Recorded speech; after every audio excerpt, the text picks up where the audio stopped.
सावल जो अपने आप से वादा कर चुका है कि अपने जिस्म में मौजूद खून के आखिरी कतरे तक वो पिया का साथ देगा, हर कदम पे पिया के साथ खड़ा है।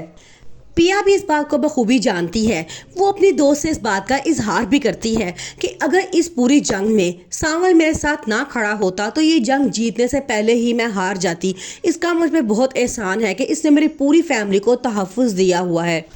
पिया की इस साबित करने का ये फ़ायदा हुआ है कि अब पुलिस अफसरान के ऊपर आला अफसरान की तरफ से दबाव डाला गया है और जिसके बायस मूसा और उसके तमाम लोगों के खिलाफ पर्चा दर्ज कर लिया गया है। इस बात का जब मूसा को पता चलता है उसे बड़ा गुस्सा आता है और वो कहता है कि अब मैं उस जवारी को नहीं छोड़ूंगा।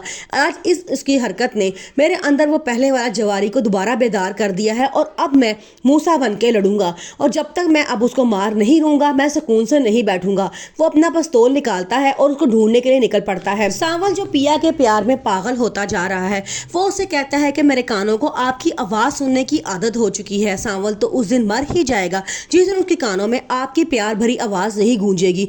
पिया ये सुनती है तो मुस्कुराती हुई अंदर चली जाती है। अब पिया भी सावल के लिए बहुत अच्छा जज्बा रखना शुरू कर देती है अपने दिल में। अब देखना ये होगा क्या पिया ये केस जीत जाएगी या मूसा उसको अपनी जीती हुई बाजी की तरह वहां से उड़ाकर ले जाएगा। मूसा सावल पे जानलेवा हमला करवाता है क्योंकि मूसा को इस बात का गुस्सा होता है कि सावल ने उसके साथ गद्दारी की है। लेकिन खुशकिस्मती से सावल के सिर्फ बाजू पे गोली लगती है और उसको अस्पताल पहुंचाया जाता है, जहां पे उसको जैसे ही होश आता है वो फौरन पिया का पूछता है कि पिया कहाँ है, कहीं उसे कुछ हुआ तो नहीं।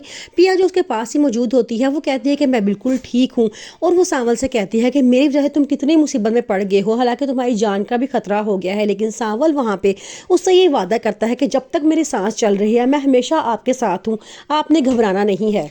आलियार को भी अपने बाप पे शक हो चुका है। वो कहता है कि मैं जिसकी भी बात सुनता हूँ मुझे दोनों ही सच्चे लगते हैं, इसलिए मैं चाहता हूँ कि इस पूरे वाक़े की मैं तहकीकात करवाऊँ, क्योंकि कोई ना कोई वजह जो है पिया इतना बड़ा इल्ज़ाम मेरे पापा पे क्यों लगा रही